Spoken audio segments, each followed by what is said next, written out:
Good morning, good morning, good morning. Welcome everyone to this week's webinar. We are talking about DevOps architecture for an Octopus Deploy based pipeline. And I'm your host, Jeffrey Palermo. I'm the chief architect of ClearMeasure, and we are a software architecture company focused on enabling software delivery. So this is one of the areas that are so important these days. There's so many people who are figuring out how to automate their software deployments, and not just automate the deployment of a website, which tends to be the easiest one, but the complete software system and everything that goes into it. And there's a lot of moving parts. And so we're going to dive into this, and I want to be respectful of your time. We have a lot of material to cover, but let's dive in. We'll cover a few logistics along the way, but we have such a great crowd, and just looking at the job titles of the, we always have this topic is always draws tremendous interest, but I know a lot of you are using Octopus Deploy already. Some of you are just trying it out, but Octopus Deploy is the first and most mature product for automated deployments, making it easy to orchestrate releases and deploying .NET applications on premise and in Azure. And whether you are a current user or if you're just looking forward to your DevOps automation, you need a streamlined DevOps architecture for promotion across your pre-production and production environments. And you need to limit who can deploy to production, ensure releases have been tested first, and then block the promotion of broken releases. And a lot of teams ask common questions about how to structure their deployable application components and how the deployment fits in with other elements in the DevOps pipeline. So I want to answer those. So let's talk through the agenda real quick. We're going to go over the objective of about why we even care, why we're doing this. We'll talk about DevOps and architecture and how they fit together. And we'll go through the 7 key parts of a DevOps environment, and then talk specifically about some important Octopus features and touch points and how it needs to interact with your build server in order for things to work out properly. And then I'll suggest some next steps. So you'll see some links and some resources popping up in the Zoom chat. You can ask questions in the Q&A panel. I'm pretty good about getting the answer to those questions, even if I don't read them, getting the answers to those questions in line with the content. But if there's any questions at the end, I will not close the webinar until all the questions have been answered. So let's move on. And I have a free offer for you. So I want to give you something of value and help you get automated. In some cases, I don't want you to continue to be frustrated and sometimes feel stuck in moving forward with your automations journey. And I understand the lost weekends and sometimes surprise overtime due to software builds and deployments going poorly. And so I wrote this book. This is my 4th book. I just completed at the end of 2019. But it has so much in it. And here at ClearMeasure, we have helped thousands of professionals across 40 countries be better at software. And so the book .NET DevOps for Azure exposes the secret about how any team can have a fully automated DevOps pipeline by following a concrete 7-stage design. And in the book, I'm not pitching particular products. It's more about the architecture of a DevOps environment and the principles and what you need to focus on, given that you have a software system using Microsoft technology, using .NET. And even if you're not using Azure, if you're all on premise, the architecture, the structural decisions, the principles, those all apply perfectly. And then any product you choose, because there's so many great products. We're talking about one today. So many great products fit in nicely. So read my book. I'll give you a free ebook copy just for being here and requesting it. So you can send me an email or you can request it in the chat and fill out a form. Either way, I'll get it to you. And even if a coworker gave you this recording and you're watching the recording, I'll honor that offer. But you want to read it and understand the 7 stages of a DevOps pipeline. It's in the book. And then launch your own .NET DevOps pipeline for your .NET application. And we have a public project you can use as a model. And if you do it, you'll have a fully automated DevOps pipeline that'll enable you to move faster and with higher quality. Also, for people shipping software with Microsoft technologies, I have a podcast called the Azure DevOps Podcast. You might be interested. There's lots of great content there. And also, I am teaching our .NET DevOps Bootcamp. And we do it once a quarter here in Austin, Texas. It totally filled up and sold out in January. That's going to happen again for the April class. Get your seats now. There's the website address there. And if you're asking because you're here with Octopus Deploy, am I going to get some hands-on experience with Octopus Deploy in this class? The answer is yes. Okay. This is .NET focused. So we focus on Microsoft platform, Visual Studio developers, and key products. We use Azure Pipelines for a build server, and we use a combination of Azure Pipelines and Octopus Deploy for deployment. And then just for environment flexibility, we do use an Azure subscription. So those are the key technologies, but it is hands-on, immersive, on-the-job style training. And that's the best kind. You need to do this for yourself and leave that class with a fully automated and working and complete DevOps environment for yourself. So before we dive into how to set up Octopus, there's one topic that always seems to be ignored, and it's tough, and that is database DevOps. What do I do with my database?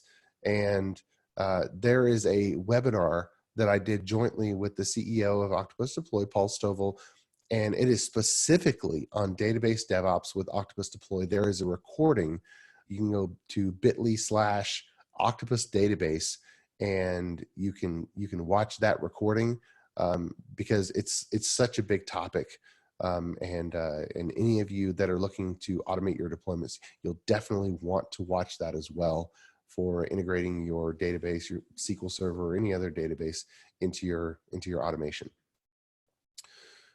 Okay, so let's go through and level set on the objective. Now, just from looking at the list of the people attending here and the job titles, this is universally true. You are a leader, and with the right strategy, things fall into place rather nicely. With the wrong strategy, no level of execution effort can make it great. Okay, so you need the right strategy. Now, architecture is a special type of strategy, and there are 3 types. Okay, 3 types of architecture: design of the system, design of the organization that builds the system, and then the design of the timeline and sequencing that enables you to meet budget and schedule targets. And DevOps helps give us a model to ensure that we identify all of the needed architectural elements. And so in DevOps, if you haven't read up on the history of the DevOps movement, there are 3 key principles. The first is flow, the second is feedback, and the third is continuous learning. And so we'll just talk about flow first. We can't get into all of it, but the concept of a pipeline invokes an image of water, and water flows through a pipeline. When you have water flowing through a pipeline, you can't operate with a drought with no water and then a tidal wave running through. You need a smooth, predictable, and consistent flow of water through that pipeline. A pipeline has some headwaters or a source. The source of the DevOps pipeline is your source control, okay? Your version control system. That is the headwaters of the pipeline. And you want every step of the way a smooth and predictable and consistent flow of this water, of this software changes, all the way to your customer who is going to drink this cool, clean, very tasty, and of course with water, you don't want it to have a taste, but pure water. And so there are going to be impurities in the water. And all along the way, we put in specific things in the pipeline that act as filters that catch the problems, catch the impurities before they get to the customer, because we don't want customer to drink dirty water. That is how you need to think about structuring your pipeline. Every single thing you do, every step you take should be coupled with a quality control. Something that you do that is a filter that is going to catch problems. Don't do anything. Don't have a step in your pipeline without pairing it with a filter, with a test suite, with a check, with some type of validation that has a potential to catch and block a problem. All right. So going back to architecture, it can be easy to think of architecture as the structure of the application, and it is, but the DevOps environment is a system, okay? So we need to design this system and not just the .NET application. There's more capabilities around a automated DevOps pipeline that your team needs to have. We have some other webinars that go into best practices, defect removal, team workflow, architecture blueprints, and cloud operations to help you have a process that has a very fast and accelerating cycle time.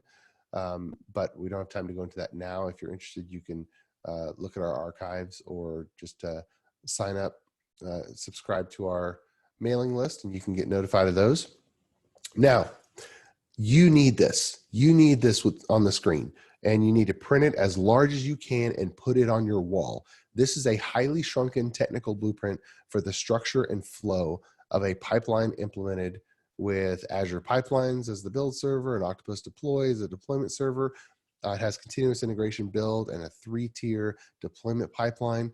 I want each of you to have this. So we're posting a download link in the chat where you can get to it. This is just the top third of the architecture poster. You can print it out at your local print shop, and this is the third, and it has 2/3 of it more. But this is the overall architecture for an automated DevOps pipeline, and it shows where the 7 key steps fit in. And I'm gonna talk about some of these where it's important to integrate Octopus Deploy well. We don't have time to go through everything, and I've done other webinars on other pieces of it, but we're gonna focus on the parts where you see the Octopus Deploy symbol, okay? And so you see those in the first line TDD environment deployment, the second line manual test or UAT deployment, and then the production environment. And you see that all along the way, we're pairing it with our build server. And that's important. So here is a quick shot at the complete poster. And of course you can't read the words, but you need this. Okay, so the 7 key elements of a DevOps environment. There's the pre-code design process, the version control structure, the build, full system testing, user experience testing, the releasing it, and then telemetry, observability. And keep those in mind, but we're going to hone in on the areas that influence the Octopus Deploy integration and implementation. And we can see from a process view, if each of these steps was a column on your Kanban board, then you would have all of these columns where we go through defining the concept and talking about requirements to maybe wireframing the screen, and all the way through to where we have in Azure Artifacts a release candidate, and then we deploy. We deploy across a minimum of 3 environments, and then we have Octopus Deploy in the mix for operating and supporting. Octopus Deploy is not just for deploying software. Octopus Deploy is for operating your software. And so some of you probably read plenty of the docs for operating. If you haven't read up on runbooks. And read up on tentacle health, because that is the 2 parts. First, we need to get the new version of the software, get a stable version of the software to the environment. Second, we need to support the environment. That is the umbrella that the Octopus product focuses on. Okay, I'm going to blaze through just touching on a few things that are important. It is important to have defined units of deployability so that you can have a release candidate that that is stable. And we want to make sure that we do everything on a feature branch and use trunk-based development. Read up. I invite you to read up on trunk-based development. More and more, that tends to be the default way to go unless you have a specific scenario. And the name is terrible because trunk-based development means you do no direct commits to the trunk or the master branch. Trunk-based development means you do all development on short-lived feature branches and then pull request them into the master branch or the trunk, which I know is the opposite of what you would think something named trunk-based development is. So go read the article, go read the website on trunk-based development. But essentially it should be called short-lived feature branch development is what it should be called. And that affects your Octopus deployment. It's important that you only have one deployed software application per version control repository. This will kill your Octopus implementation. You won't be able to do it. There needs to be one application per Git repository so that you can build everything that is in that Git repository, create a set of release candidates, and deploy it together. Like if you have a website, 3 offline jobs, Windows services, Azure functions, whatever, a database, those are all architecturally one application unit. They deploy together, they have the same version number. All of that stuff should be in the same Git repository if it's the same version number and if it gets deployed together. If it gets deployed separately, then it's architecturally, you've decided that it's a separate application, put it in a separate Git repository, okay? The Git repository is the headwaters of the DevOps pipeline. That's important because you put stuff in a pipeline, you don't want any branching or merging in your pipeline itself, and which is not version control branching or merging. You don't want 2 pipelines of water trying to come together or one pipeline of water splitting out. That is not going to create a smooth flow. You want a smooth flow. And so actual source control branching, that's like operating on another dimension. And I know it can get confusing sometimes, but one application per Git repository. Now, your build, we're not going to go in depth about your build, but you need a private build that runs on your local developer workstation. You need an integration build that runs on a shared server or Azure Pipelines or TeamCity or whatever build server you choose. And the build is essentially like a big test. In test-driven development, you have red, green, refactor, or and then that's the process. But then each test does arrange, act, assert.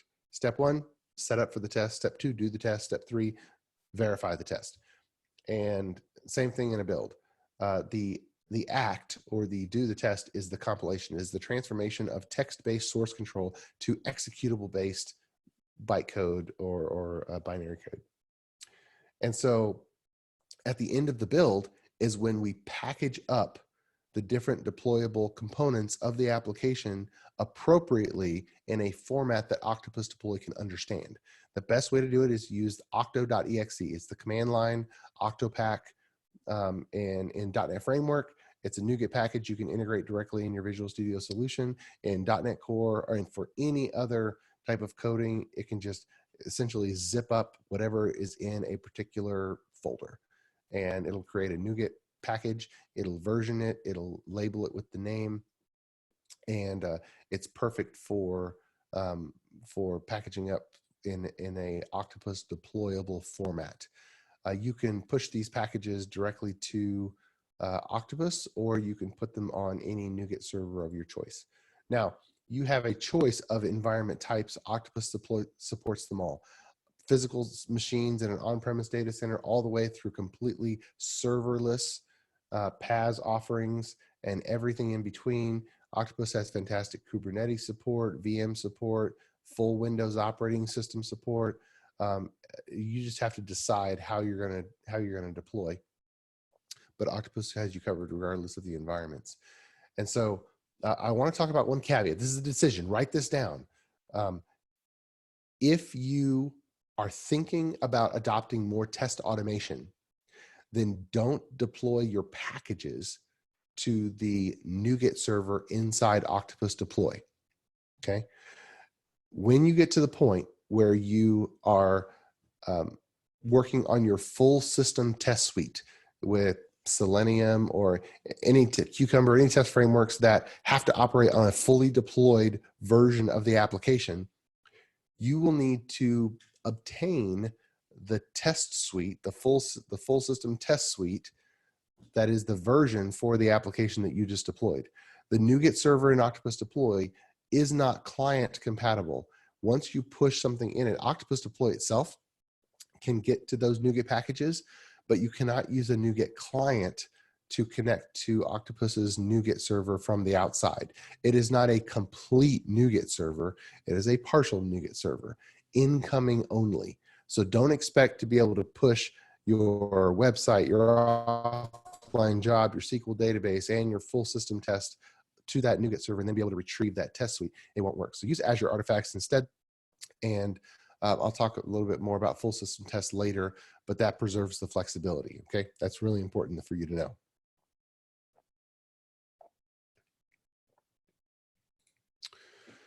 Okay, now let's talk about layering on a build server with Octopus Deploy. This is really important. You're gonna have no fewer than 3 environments in any particular deployment pipeline because there are 3 distinct types of environments. Production, everybody knows production. You need at least one of those. And if you're deploying a different instance to a different customer, you have more than one production environment already. If you have a demo environment for sales, and if that demo environment goes down, then people can't do their job. Well, guess what? That's another production environment that just serves a different customer type. But production is a type, and we have multiple, okay? Backing off from that, we have our manual test environment. We call that UAT, tends to be the most common name, but we're gonna manually check something, okay? And a lot of people have multiple of each. Common names for a manual test environment are dev, test, QA, sit, staging, UAT. You need at least one manual test environment, okay? Backing off from that is our test automation environment. A lot of people who are just now getting into DevOps automation don't have this environment at all. It's totally missing. You need to add it if you don't have it. We call that the TDD environment. We don't want to call that dev because everybody knows dev as a manual test environment. So we call that TDD. Some people call it dev TDD, but it stands for test-driven development. No humans are allowed on this environment. It's just for test automation when we need to run some automated tests that require the application to be in a fully deployed and fully started up state, okay? We need an environment for that, and we're gonna automatically do that. And so when we layer on our build server interacting with Octopus Deploy, we don't just fire and forget. We have the build server orchestrate the whole flow of the environments because we need to delegate and tell Octopus Deploy, hey, deploy the application and tell me when you're done. And when Octopus Deploy is done, control comes back to the build server so that the build server can run a test suite. Octopus Deploy is not a build server. It doesn't run test suites. Your build server is good at running test suites. And we need to run a test suite. If you're just now getting into it, make sure that you have a full system test suite in your TDD environment. But then as you mature, you will want to run tests even after your production environment, even if it's just running your built-in health check, okay? After we deploy, we want the application to tell us, I started up, I'm operating well, I can reach all of my dependencies.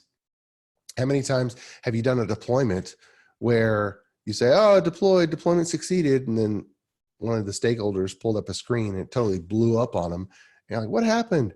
Oh, well, guess what? The connection string was malformed or something. The deployment's going to succeed, but now the application doesn't work. So we need to start up the application and do at least something so that we know that all of the dependencies are online. Okay, so let's talk about those integration strategies. Now, this is Azure Pipelines. This is the design review of application pipelines. There's 2 integration strategies with Octopus Deploy. I just want to cover them both. One is fire and forget, where you just have a build, and then you use the create release for Octopus Deploy, and then you deploy with buttons inside Octopus Deploy from then on out. For that, you have deployment logs that are separate from build logs, and the problem is approvers of going to production, approve going to production, they have to have Octopus Deploy accounts. The other strategy, which I tend to favor and most of the time recommend, most of the time, is orchestrated, where we layer the build server with chained configurations all the way through production, and then delegate down to Octopus Deploy.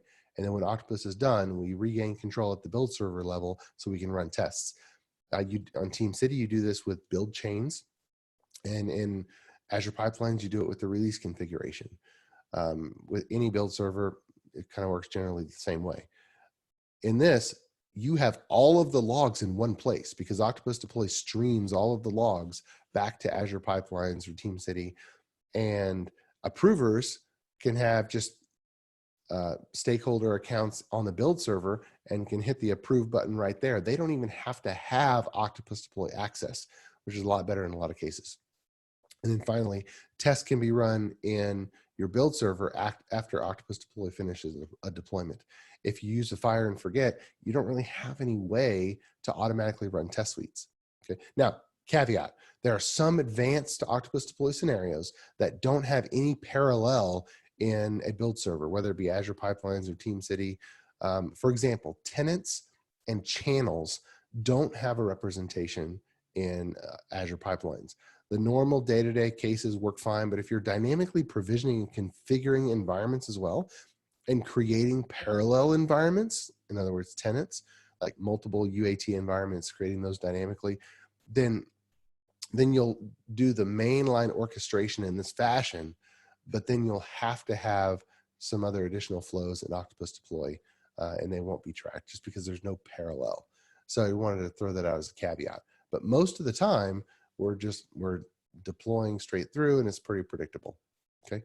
Now, this is what Azure Pipelines looks like when you're delegating to Octopus. Create the release, then we're going to download a package for our test automation. We're going to poke some configuration string, and then we're going to run the tests. Okay. I also want to call your attention to the additional octo.exe arguments in the bottom right. I put those up there for example. This is how you pass in additional parameters, and this is how you define variables in your build server and then just flow them through to Octopus Deploy.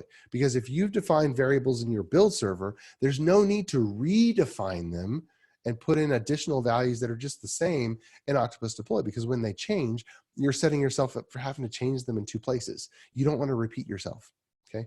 So this is how you flow through variables to Octopus Deploy from a build server. Now, strategically, you need to decide which system is going to own the responsibility for deciding what version to deploy to an environment. So there's two options that you can use when telling Octopus Deploy to start a deployment. You can use the promote step or the deploy step. Almost always, I recommend using the deploy step because it allows you to specify the version number that you're deploying, which will be the build number. If you use promote, that is going to use the lifecycle logic in Octopus Deploy and the previously deployed version to guess and predict which version that it thinks that you want to deploy. And you know what? A lot of the times it guesses right and you won't notice. But if you can be explicit because you don't want to encounter a mismatch in a hotfix scenario, high pressure when you really need this to work. And I've seen it go haywire. I've seen it pick the wrong version. And this just prevents it totally. It's no more work. It's not any harder. Just use the deploy step instead of the promote step. All right, now I talked about octo.exe additional arguments and how to pass arguments from the build server to Octopus Deploy. When you're defining a variable in Octopus Deploy, you need to open this dialog for the variable and click on the checkbox prompt for value, okay? And if you don't have that checked, doesn't matter if you're passing it in with octo.exe, Octopus is not going to look to accept it. So make sure to have prompt for value, and that lets Octopus Deploy know that that variable value is coming in from the outside. Okay. This is what generally your Octopus Deploy process is going to look like. We're going to want to annotate the release, whether it's application insights or whether it's another whether it's Splunk or Stackify.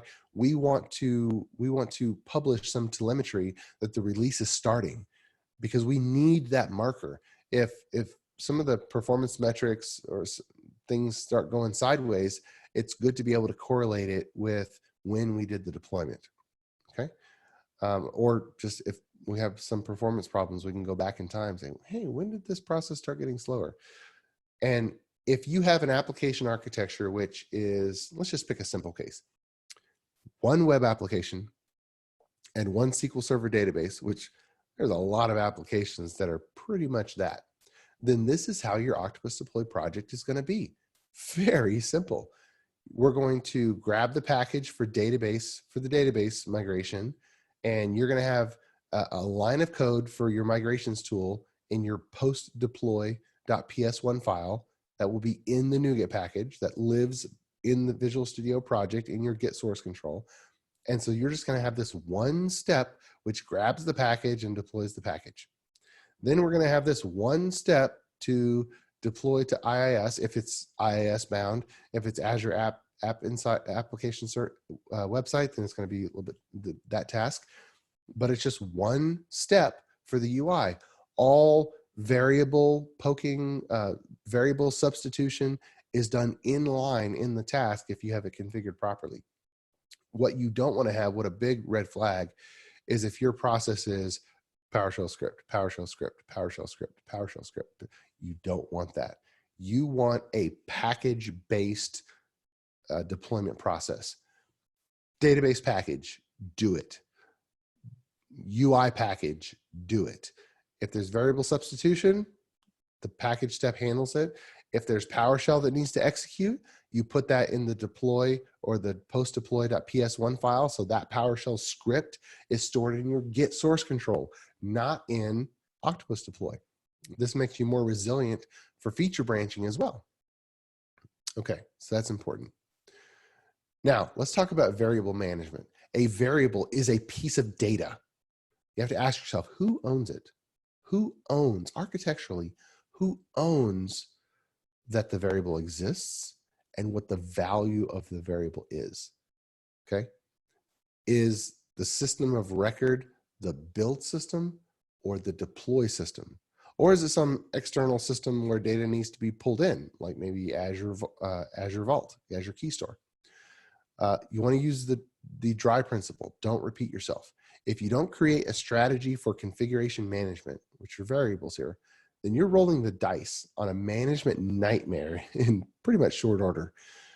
Every system has configuration management needs, and you must design it. Remember, design doesn't just happen. It has to be intentional, okay? Don't let your variable page get out of control. And they do. If you don't intentionally design it, it's going to get out of control because there's a lot of variables. It's not Octopus Deploy or any other piece of software. It's that your applications have gotten pretty complex and have a lot of settings. It's just the way it is. All right, let's talk about full system testing, the flow for full system testing, and where Octopus Deploy fits in. So, shrink myself there. This is the flow for a feature branch with 3 levels of test automation. The integration build and the private build have the unit testing and the component level integration testing.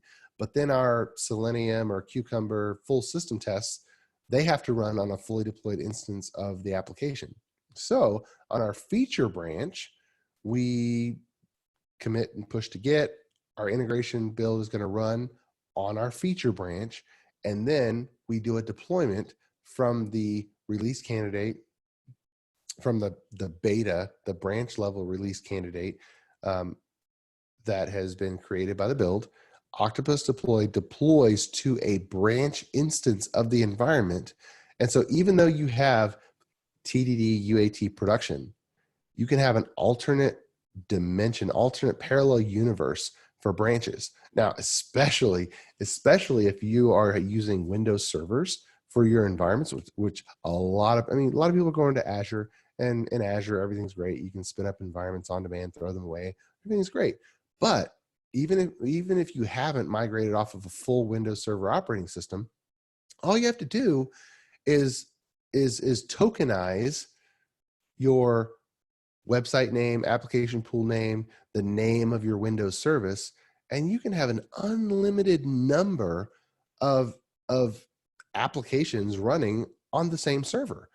If you're using IIS, all you have to do is push in the build number into the name of the website, into the host bindings, and now you got a unique web application, and every branch could deploy to essentially the same IIS server for your TDD environment, and you have automatic parallel environments. Same thing with Windows services. Now, architecturally, you need to make sure you're not talking to a global resource.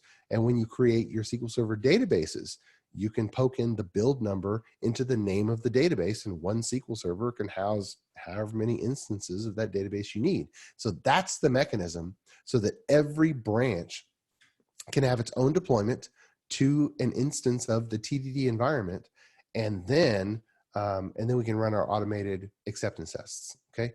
Now, in 2006, there was a book named Continuous Integration that was published by Addison Wesley Press, and it defined continuous integration, because the previous 6 years was everybody talking about, hey, how do we continuously integrate lots of code changes from lots of developers? It was a hard problem. You had people keeping code out for weeks, and the source control of the day, you could actually lock a code file where other people couldn't change it. And there was a problem. How do we integrate? I mean, we would spend days integrating the changes of two people because they had not checked in code for long stretches of time. So through just community conferences and all that, there was a lot of techniques that got worked out. Cruisecontrol.net was an open source project that was one of the first build servers, and so now there's this book. If you haven't read the book Continuous Integration, read it, buy it and read it. And it talks about all of the different stages of continuous integration. The last stage of continuous integration is validating that the application can still deploy and start up. Okay, that's important. Think about that. If we make a change to our application and we don't know if we broke its startup routine, then we can't say that we have integrated in a stable fashion. We need to be able to answer that question. And we can't answer that question unless we actually deploy the application and start it up and make sure that it started. So it's just for lexicon and not confusing.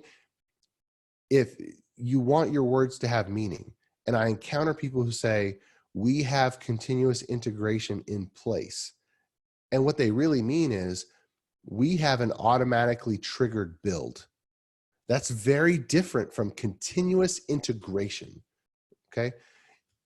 You can't know that you're continuously integrating unless you deploy the application. So the continuous integration umbrella covers all of the practices up to your first deployment. Okay. That is when you know you are able to integrate without destabilizing the system. So if you have an automatically triggered build, that is fantastic. Call it, we have an automatically triggered build. But you need some more things in order to have continuous integration. Okay. Now, when you're deploying to that TDD environment or any deployment, you want to deploy the database with your web application or Windows service or whatever your application components are. Okay. You want to have that be the same pipeline deployed together. All right. Because architecturally, that database belongs to the application. Now, there's some more advanced scenarios here, and there's a specific question about this, but if you have if you have a database that's been around for a long time, that architecturally somehow it doesn't belong to any application, then you might have to recognize that years and years ago, the architecture that either was decided intentionally or that had happened accidentally is that database has become its own software system. And then you created some additional applications that integrated with this other application that was essentially implemented completely in SQL Server. And so that you have a dependency on it, but it is not an owned component. Okay, it's different.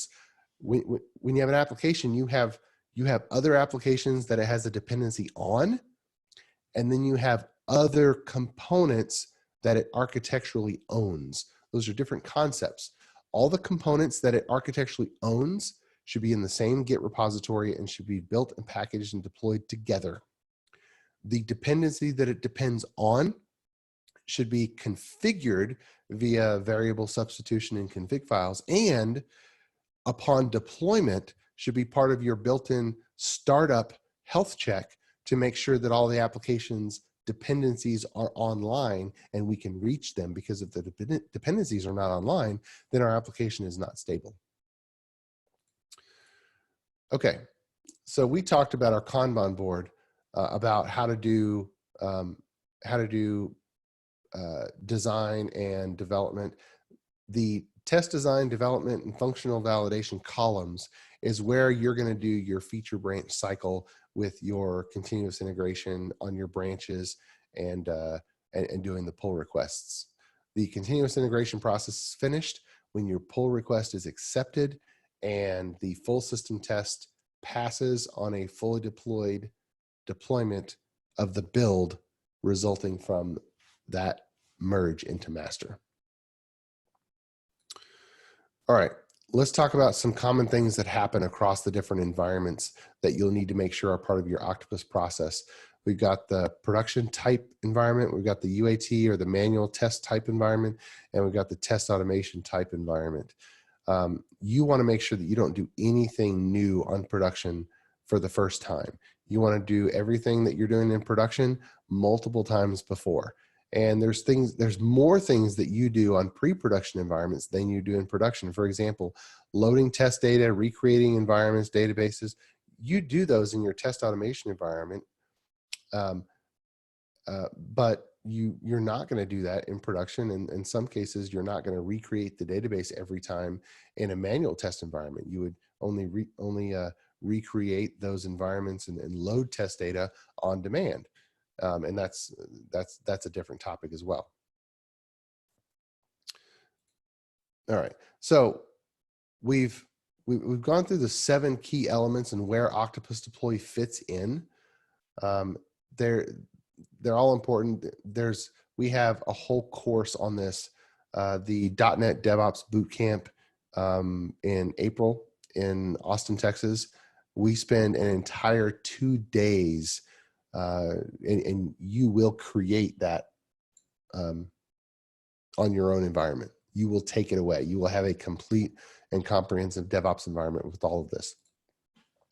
And we have a few client stories and case studies on our website. We've seen DevOps automation make such a huge impact for a number of clients. We've also seen people come to us with Octopus Deploy installations that are a mess, and we help re-implement those and get them configured properly. No matter where you are, we've got you covered, and you can find these on our website. Now, our goal for you, we're a software architecture company. You have a development team. Our goal for you is that you are self-sufficient, that you have everything that you need to deliver software at the rate that you need and with the quality that you need. And that means process, engineering practices, key infrastructure and products. Our focus is Microsoft platform teams. And that's how we're able to go super deep in all of the technology and products, as well as the process and techniques that enables you to move fast, deliver quality, and run your software systems with confidence. And so there's some services that we do a lot regarding Octopus Deploy because it is such a popular product here in the US and in other countries as well, for automated deployments. And it integrates as a piece of your entire DevOps environment. So that's important. Now, my contact information is here on the screen. You can call me directly, send me an email. You can find me on Twitter at Jeffrey Palermo. And you can also find a case study on a Project Jumpstart story, bit.ly/Project Jumpstart story. I'll leave this up a little bit. I was able to answer the questions in line as we are going through. Unless there's a final question that kind of pops up, then I'll keep it open for that. But I've gone over the areas that are often options when you go through the documentation. So I want to thank you very much for your time today. I know there's a lot of information to take in. Send me an email if you have any follow-up questions. I'd be happy to get on a call with you and just help you get down the road with your Octopus Deploy and DevOps automation journey. So thank you very much for your time, and hope you have a great day.